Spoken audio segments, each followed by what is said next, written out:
What's up, everyone? Tony from the Cold Case Project, back again.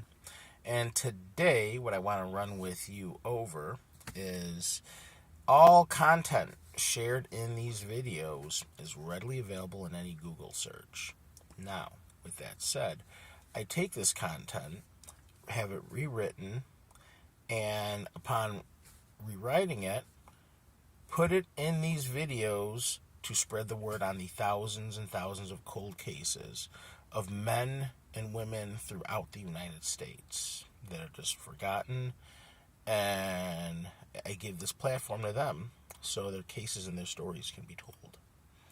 Now, in addition to that, if you look down below in the description, you're going to see some brand new t-shirt and coffee cup designs I've actually gotten from a couple of my subscribers who have over the years have been giving me some awesome fan art. So with that said, I'm offering a 20% discount code down below if you check that out, and splitting proceeds with them because they are awesome.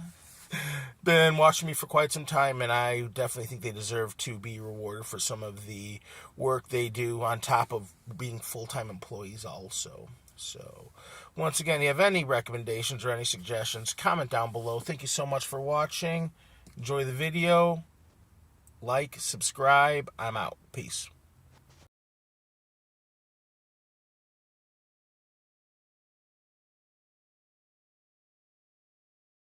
Elizabeth Sikora was last seen in Creedmoor, North Carolina, on July 2, 1983. Despite her sudden disappearance, she was not officially reported missing until October 20th of that year. Since then, she has never been heard from again. Elizabeth had previously been married to Scott Gerald Sikora, a man whose name would later become entwined with multiple suspicious cases. Adding to the mystery, one of Scott's other ex-wives, Helen Darlene Fuller, also vanished without a trace in 1983.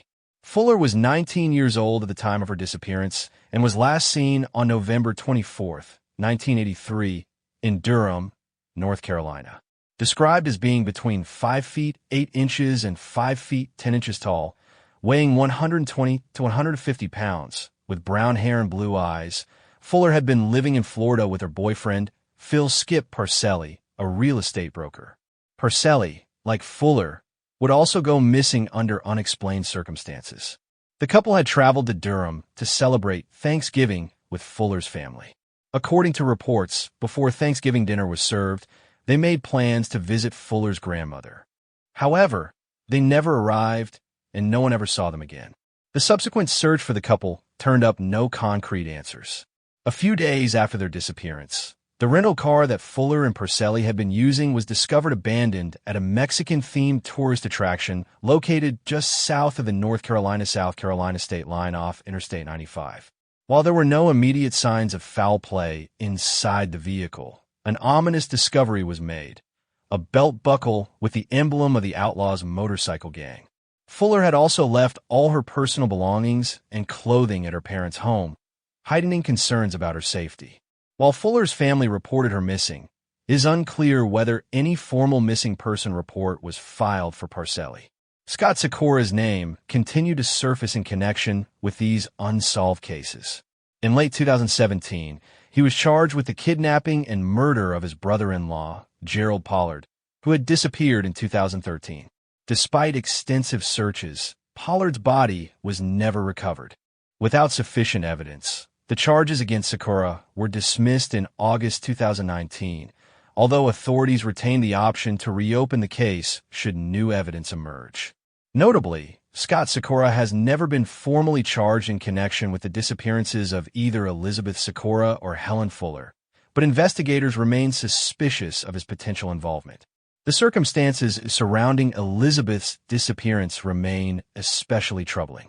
Family and friends described her as a responsible and caring individual who would not have left without notifying someone.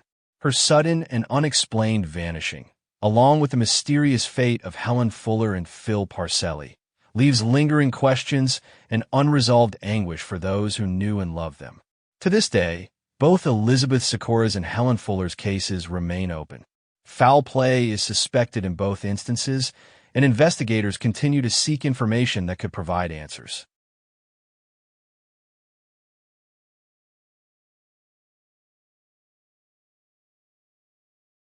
Michelle Lynn Hunley Smith was last seen on a crisp Sunday evening, December 9, 2001, in Stoneville, North Carolina.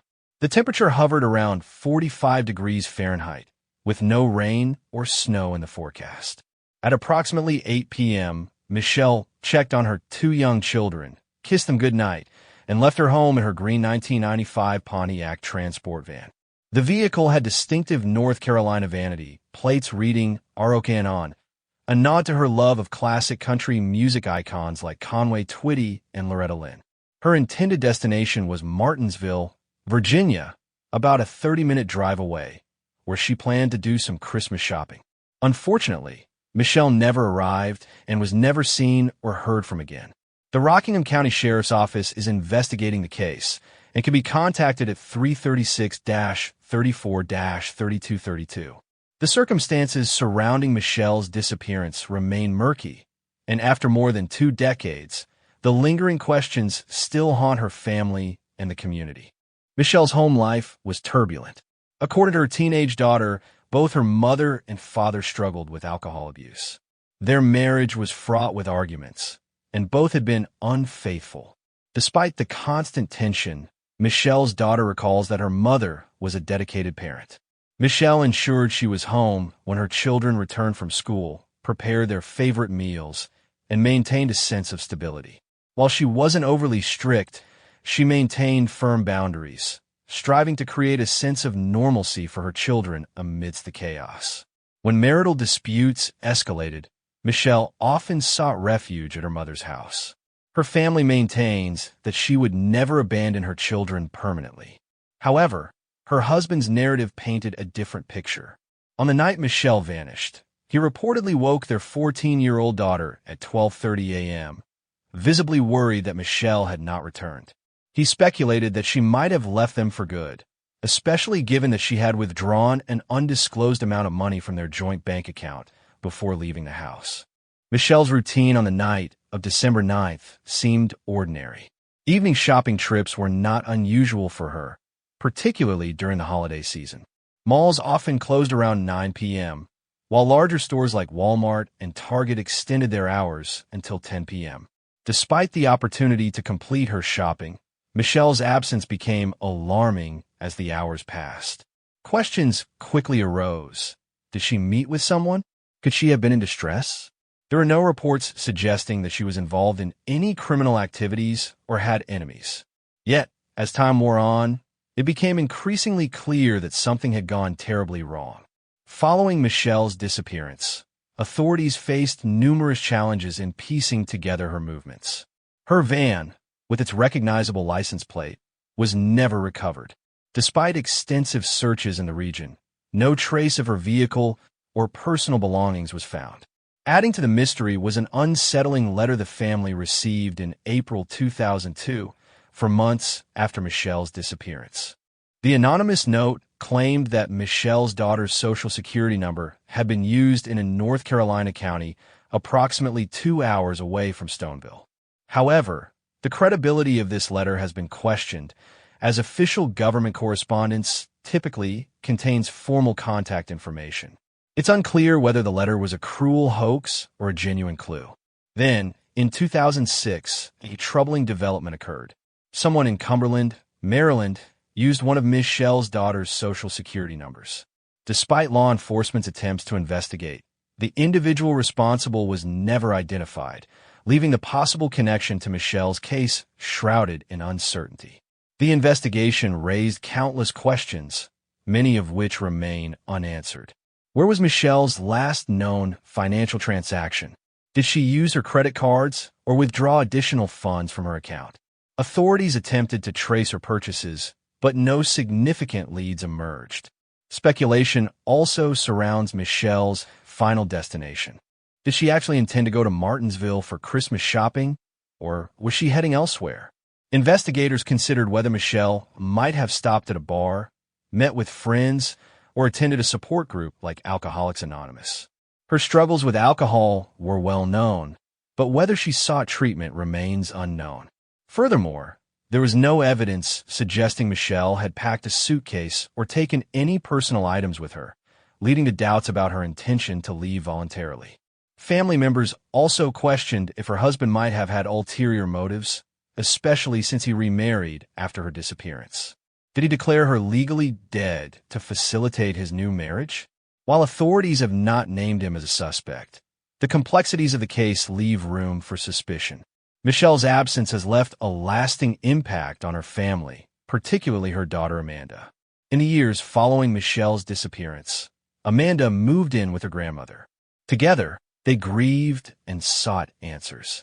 Amanda has expressed her heartbreak and frustration, longing for closure and the return of her mother. Amanda has also voiced skepticism about the events leading up to her mother's disappearance. Why did her father assume Michelle had left willingly? Why wasn't a more extensive search initiated immediately? The lingering doubt and unanswered questions weigh heavily on her as she continues to advocate for renewed attention to her mother's case. While years have passed, modern technology and volunteer search efforts offer renewed hope. Organizations specializing in sonar search and recovery have explored bodies of water within a 5-mile radius of Michelle's home and potential destination. The Smith River, Dan River, and several nearby lakes have been identified as possible search locations. Additionally, remote areas, dirt roads, and ponds near power line clearings remain points of interest. Theories suggest that if Michelle had experienced a medical emergency or accident, her vehicle might still be submerged in a body of water, hidden from view. Advanced sonar equipment and volunteer dive teams are often key in recovering evidence in cold cases like Michelle's.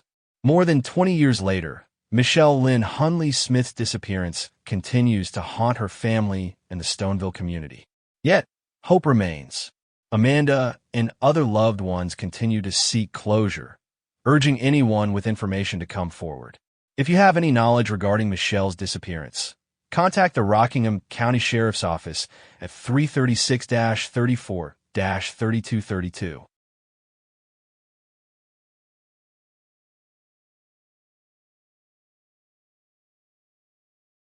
Ebony Spears was last seen near her home at Taylor Home Estates in the 1300 block of Brooklyn Lane in Wilmington, North Carolina, at 10:45 p.m. on January 15, 2016.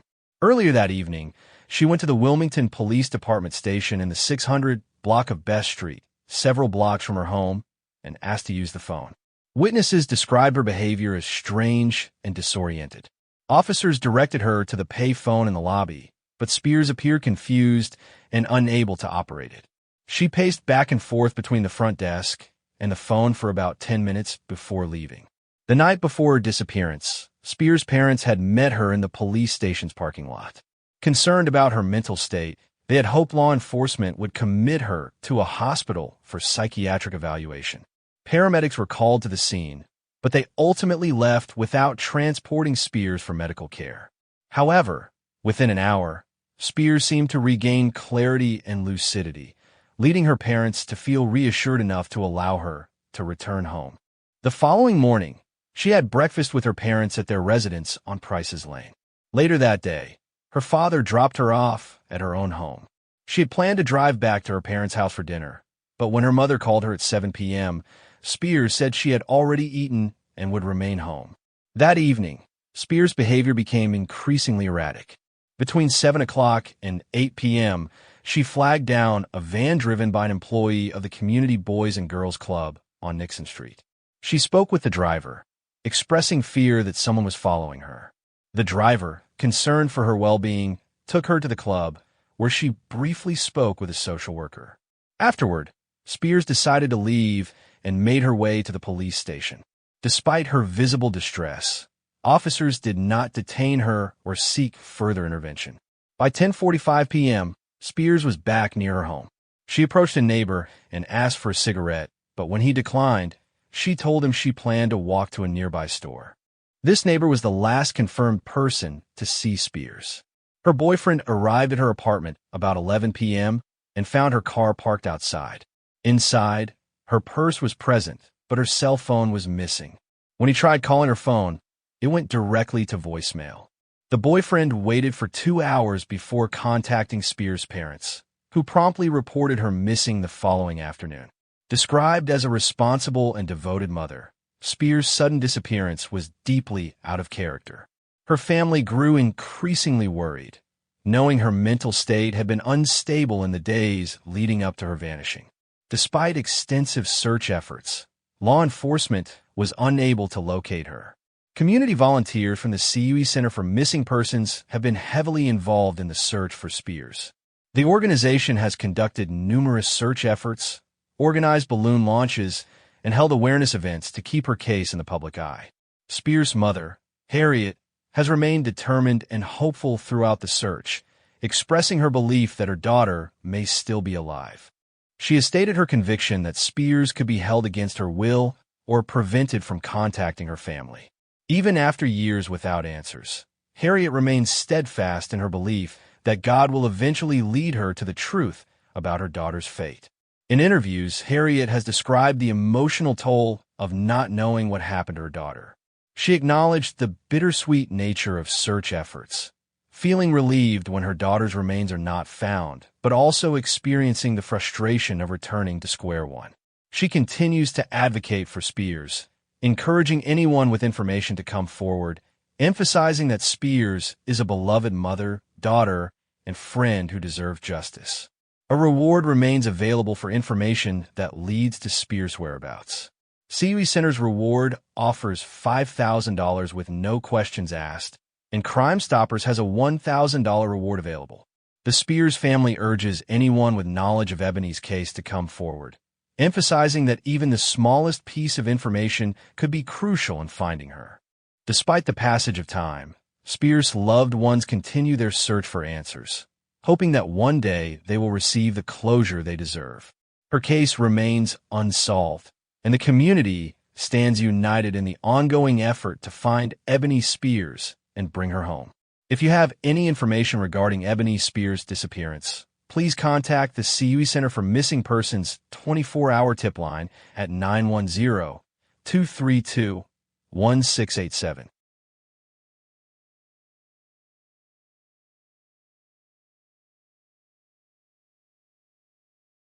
The cold January air bit at Zeb Quinn's face as he walked out of the Walmart employee doors at exactly 9 p.m. on Sunday, January 2nd, 2000. The 18-year-old stuffed his hands in his jacket pockets, his breath visible in the fluorescent parking lot lights. He wasn't thinking about anything unusual, just a Mitsubishi Eclipse his coworker Jason Owens had told him about. A car he might finally be able to afford with his electronics department paycheck. "Hey Zeb, you still want to check out that Eclipse?" Jason called from near his Ford pickup. His voice carried that slight drawl common in the Asheville area. "Yeah, let's go," Zeb replied with a shy smile. He wasn't much for long conversations, even with people he knew. "I'll follow you." This ordinary exchange between two coworkers would become the prelude to one of North Carolina's most perplexing disappearances. The surveillance footage from the Evelyn Citgo gas station at 9:15 p.m. shows nothing remarkable, just two young men stopping for sodas before continuing down Hendersonville Road toward Long Shoals. Zeb in his light blue Mazda Protege. Jason in his older Ford truck. No tension, no arguments. Just two guys making a quick stop on their way to look at a car. But somewhere along that dark stretch of Long Shoals Road, near T.C. Roberson High School, something went terribly wrong. According to Jason's later account to police, Zeb suddenly flashed his headlights, signaling him to pull over. When Jason stopped, Zeb told him he'd just gotten an urgent page, back when pagers were still how people got messages and needed to find a payphone to return a call. "I'll be right back," Zeb reportedly said before turning his Mazda around and heading back toward the gas station they just left. Jason would claim he waited patiently by the roadside for about 10 minutes before Zeb returned looking visibly shaken. He was breathing hard like he'd been running, Jason told investigators. His hands were shaking when he said we couldn't look at the car tonight. Then when he went to leave, he backed right into my truck like he wasn't even looking. With that final awkward collision, Zeb Quinn drove off into the winter night. The taillights of his Mazda disappearing around a curve would be the last confirmed sighting of the quiet Walmart employee. When Zeb didn't come home that night, his mother Denise knew something was wrong. Her son wasn't the type to stay out without calling. By Monday afternoon, when he didn't show up for work, She was at the police station filing a missing persons report. The officers took down the details, but didn't seem overly concerned at first. Teenagers sometimes took off for a few days, they told her. But then came the first strange twist. On Tuesday, January 4th, someone called the Walmart electronics department claiming to be Zeb, saying he was sick and wouldn't be in. The employee who answered, someone who worked with Zeb daily, immediately knew it wasn't him. She used the store's caller ID and traced the call to the local Volvo plant where, as it turned out, Jason Owens had recently started working. When questioned, Jason admitted making the call, but claimed Zeb had asked him to do it before he disappeared. He said he was going out of town for a few days and didn't want to get in trouble at work, Jason explained. But this made no sense to Zeb's family.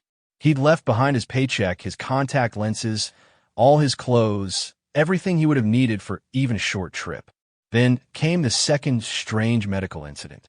Jason showed up at the hospital early Monday morning with a broken rib and head injuries, claiming he'd been in a car accident after dropping Zeb off. But there was no police report, no damaged vehicle matching his story. The injuries looked more consistent with a fist fight than a car crash. The investigation took its most bizarre turn 2 weeks later when Zeb's Mazda was discovered abandoned in the parking lot of Little Pig's Barbecue on McDowell Street, directly across from Mission St. Joseph's Hospital where Zeb's mother worked. The car was unlocked, the headlights still on, the windows cracked slightly. But it was what was inside and on the car that turned this from a missing persons case into something far more sinister. Large, smeared lips and 2 exclamation points had been drawn in bright pink lipstick across the rear windshield. Inside, officers found a 3-month-old black Labrador puppy, an animal Zeb had never owned, along with a hotel key card, several empty drink bottles, and a jacket that didn't belong to the missing teen. Most tellingly, the driver's seat had been adjusted forward, as if someone much shorter had been driving the car recently. The discovery sent investigators down multiple rabbit holes. The lipstick markings, were they a message? A taunt? The puppy? Why leave a live animal in the car? And why park it directly across from the hospital where Zeb's mother worked? Was someone sending her a message? As detectives traced the mysterious page Zeb had received that night, they found it had originated from the home of Zeb's aunt, Ina Ustic. But she swore she hadn't sent it. She'd been out to dinner that evening with friends, including Tamara Taylor, the aunt of a young woman named Misty Taylor. This connection raised new questions, because Zeb had been secretly seeing Misty, despite her abusive boyfriend Wesley Smith's violent objections. Smith had allegedly threatened Zeb just days before the disappearance. For years, the case grew colder.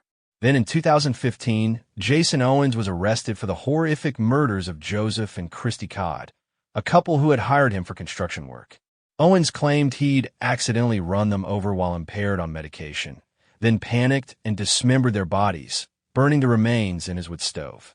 The gruesome details made investigators reconsider his possible involvement in Zeb's disappearance. In 2017, Owens was finally charged with Zeb's murder.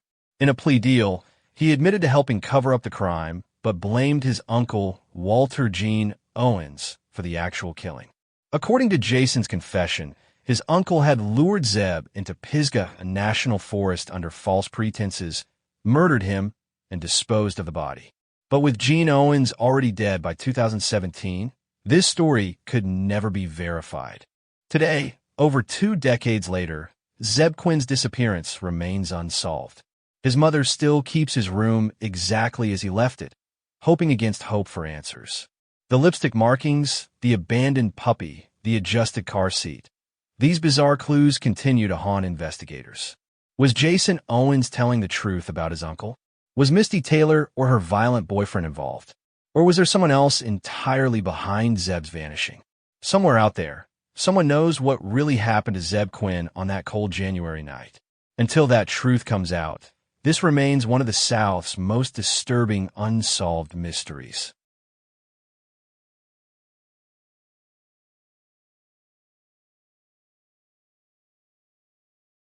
Terry Lynn Tac was last seen in Asheville, North Carolina, on June 1, 2009. That day, she called her cousin in Garner, North Carolina, to say she was planning to drive over for a visit with her son. Garner, a suburb of Raleigh, was about 250 miles east of Asheville. However, Terry never arrived, and her family has not heard from her since. Her husband, Stephen Tac, later told authorities that Terry had left with a woman named Jen the day after speaking with her cousin. According to Stephen, Terry had planned to stay with his friend in Clayton, North Carolina, until June 20th, when he was supposed to pick her up. But when Stephen arrived at the address she had given him, he claimed it was a non-existent location. After this, he said he returned to his storage unit and discovered it had been cleaned out. He alleged that he attempted to report the burglary to the police, but they refused to file a report. Stephen also stated that Terry unexpectedly stopped by his new apartment in October 2009. He said she told him she had been living in Boone, North Carolina, but did not offer further details. After their brief conversation, she left, and he claimed he never saw her again. However, there is no independent confirmation of this alleged visit. Strangely, despite Terry's unexplained absence, no one reported her missing for nearly 2 years. It wasn't until May 2011 that her father and brother finally filed a police report. By that time, any potential evidence had likely disappeared, leaving investigators at a significant disadvantage. Born on April 8, 1976, Terry Lynn Pendergraft grew up in West Raleigh, North Carolina. She attended Athens Drive High School and was known as a friendly and outgoing young woman. Tragically, her mother passed away when Terry was young, leaving her to rely on her father and siblings for support. In 2000, Terry married Stephen Tac, a man approximately 20 years her senior. Soon after, the couple welcomed their son, Xander, who was later diagnosed with autism. The family moved to Asheville, settling into a secluded life. Terry became estranged from many family members, though the exact reasons remain unclear. Some speculate the strain may have stemmed from her father's disapproval of Stephen. Stephen described Terry as a struggling mother who turned to marijuana for relief. In 2007, she was convicted of misdemeanor marijuana possession and sentenced to probation. According to Stephen, Terry had battled addiction, although her family disputes this, stating that she was not a heavy drug user. They also denied Stephen's claims that Terry was overwhelmed by her responsibilities as a mother. Friends recall Terry's dedication to Xander. She reportedly took on various jobs, including working as a stripper, to support her family.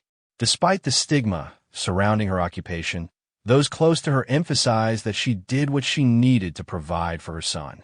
On June 1, 2009, Terry contacted her cousin Jamie, who lived in Garner, expressing her intent to visit. Despite recently purchasing an SUV, she claimed she would be traveling with a friend named Jen. This decision raised questions. Why would Terry leave her car behind for a long trip? And who was Jen? Stephen claimed not to know her last name or any other identifying information. When Stephen went to the agreed-upon address in Clayton on June 20th to pick Terry up, he found that the address did not exist. Returning home, he claimed to have discovered their storage unit had been ransacked. He insisted that the police refused to investigate. Within months of Terry's disappearance, Stephen sold her SUV and moved with Xander to Austin, Texas. He maintained that Terry had abandoned them, a belief that significantly influenced the lack of urgency in reporting her missing. The narrative surrounding Terry's disappearance quickly became muddled. Stephen described Terry as a troubled woman who deliberately walked away from her life. He characterized her as a struggling mother who was overwhelmed by raising a child with autism. However, Terry's family paints a drastically different picture. They assert that Terry loved her son and would never voluntarily leave him behind. The situation grew even stranger when Stephen alleged that Terry had visited him in October 2009, months after her initial disappearance. According to him, Terry arrived at his new apartment, told him she had been living in Boone, and then left without explanation. There is no evidence to corroborate this claim. Despite Terry's absence, her family did not immediately report her missing. Her father's estrangement from her and his belief that she may have intentionally disappeared led him to dismiss her lack of contact as intentional. Stefan's assertions that Terry had simply walked away from her responsibilities further discouraged action. It wasn't until May 2011 that Terry's father, growing increasingly concerned, finally reported her disappearance to authorities. By then, crucial evidence was likely lost. Asheville police opened an investigation, but they faced considerable challenges due to the delay. As the investigation progressed, tensions between Stefan and Terry's family intensified. Stefan created a website to defend himself, criticizing Terry's family for what he perceived as unfair accusations. In turn, Terry's family established a Facebook page to raise awareness about her disappearance and express their belief that Stefan knew more than he let on. Stefan's behavior has drawn further suspicion. After Terry vanished, he quickly sold her SUV and relocated to Texas.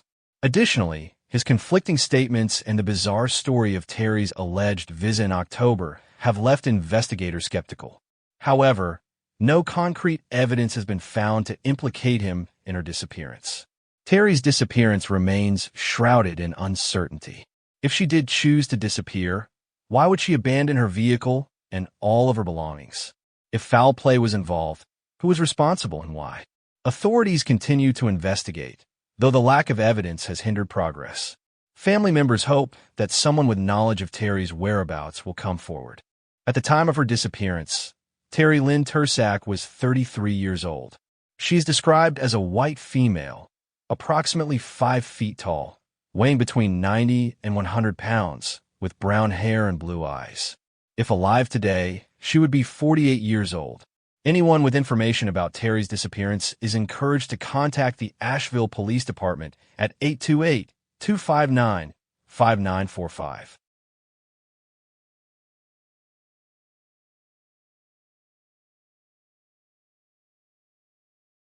Craig Swain was last seen in Washington County, North Carolina, on February 3, 2008. That evening, he attended a Super Bowl party on Jones White Road. Swain had borrowed a blue 1984 Chevrolet truck from his father to drive to the gathering.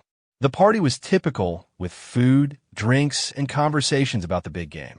However, the night took a dark turn after Swain accidentally hit a parked car with his truck. Following the minor accident, Swain got into a verbal altercation with the owner of the damaged vehicle. Witnesses described the exchange as heated, but nothing seemed to escalate beyond harsh words. Swain then left the scene, possibly trying to avoid further confrontation. The individual whose car was hit called the police to report the incident. Fueled by frustration, the driver decided to follow Swain to confront him further. The situation intensified when the police spotted Swain's truck and initiated a pursuit. Authorities later stated that the driver of the vehicle matched Swain's physical description. The blue Chevrolet led officers on a high-speed chase through Washington County. It was a reckless and dangerous pursuit, with the truck weaving along Deep Creek Road. Eventually, the chase ended when the truck crashed into a mailbox, bringing it to a halt. But before the police could reach the vehicle, the driver jumped out and fled on foot, disappearing into the night.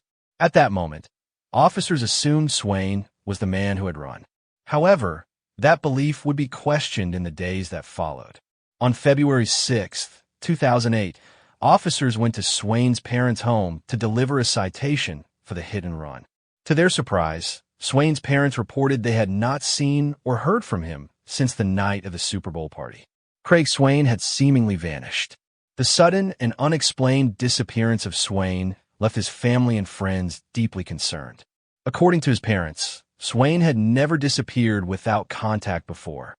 He was described as a responsible man who would not simply run away from his life. As days passed without any sign of him, the case grew increasingly suspicious. Swain's family believed foul play might be involved, but without substantial evidence, authorities could do little more than speculate. For years, the investigation into Swain's disappearance remained stagnant. There were no confirmed sightings, no evidence of financial activity, and no leads as to his whereabouts. Despite extensive searches, law enforcement found no trace of him.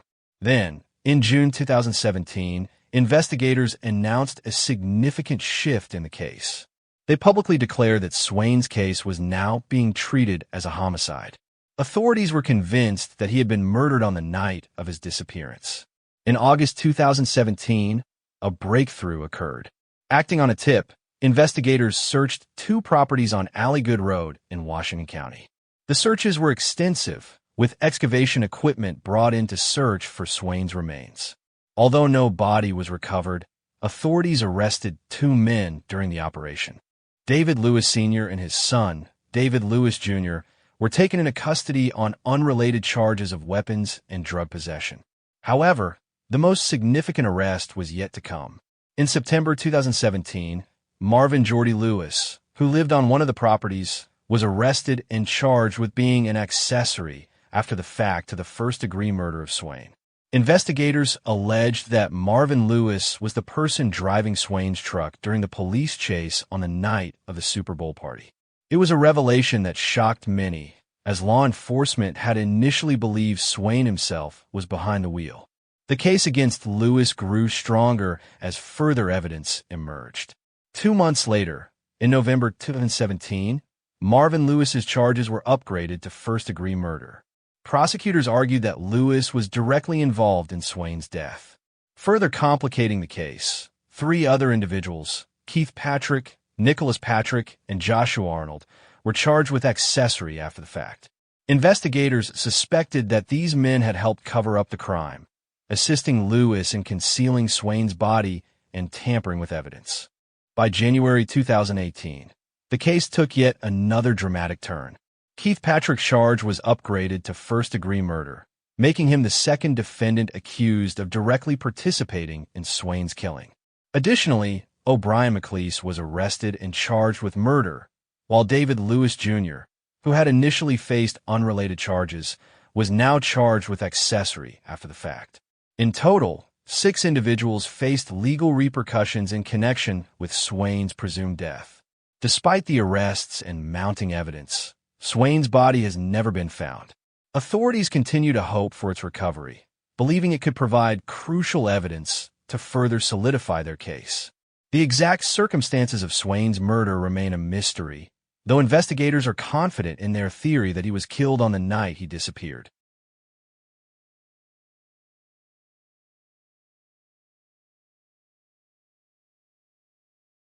Metta Valentine was last seen in Fayetteville, North Carolina, on the evening of October 28, 2014.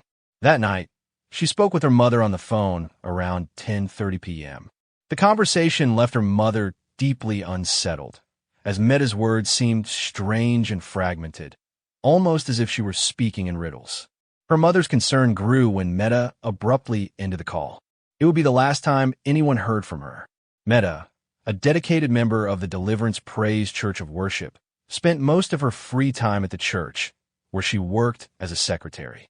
She was known for her commitment to her faith and her warm presence in the congregation. When she failed to show up for Bible study the following day, her absence was immediately noticed. Concerned friends and family tried to contact her, but her phone went unanswered.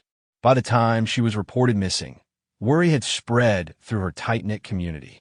Investigators quickly focused their attention on Reginald McDowell, Metta's former boyfriend and the father of one of her 3 children. McDowell had a troubling history of domestic violence and criminal activity. In 1999, he was convicted of kidnapping Metta and her then-boyfriend, a crime that resulted in a 15-year prison sentence. After his release in 2011, he rekindled his relationship with Metta, but the pattern of abuse persisted. Their tumultuous relationship ended once again, less than 2 weeks before Metta's disappearance. According to witnesses, McDowell made a final attempt to see Metta at her apartment complex off Old Wilmington Road shortly before she vanished. Surveillance footage captured him running toward her building at approximately 5:30 p.m. on October 28th. Metta had entered the complex just moments earlier. Despite this critical evidence, McDowell remained elusive. Although he initially cooperated with law enforcement, he soon ceased all communication and fled Fayetteville. Even his own relatives, including his and Metta's young son, lost contact with him. Neighbors recalled troubling encounters in the days leading up to Metta's disappearance. They described McDowell's erratic behavior and persistent attempts to gain access to Metta's home. Despite her resolve to distance herself from him, Metta lived in fear. She often requested that a fellow church member escort her home, and she deliberately varied her driving routes to avoid being followed. The months following Metta's disappearance were marked by exhaustive searches and mounting anxiety. Law enforcement scoured wooded areas and bodies of water, hoping to find any trace of her. But despite their efforts, no physical evidence emerged. It wasn't until March 2018 that investigators gathered enough information to formally charge McDowell with first-degree kidnapping and first-degree murder. However, by then he had vanished. Authorities believe McDowell may have fled to New York, though his exact whereabouts remain unknown. With an active warrant for his arrest, law enforcement agencies across state lines remain on alert. While his capture would provide a path toward justice, the absence of Metta's body leaves her loved ones in a painful state of limbo.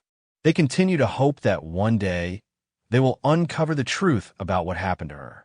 Foul play is strongly suspected in Metta Valentine's case. Metta Valentine was 42 years old at the time of her disappearance. She is described as a black woman, approximately 5 feet 5 inches tall, weighing around 155 pounds, with black hair and brown eyes.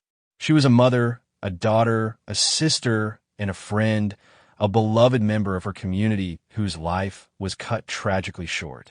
If you have any information about Metta Valentine's disappearance or the whereabouts of Reginald McDowell, please contact the Fayetteville Police Department or your local law enforcement agency.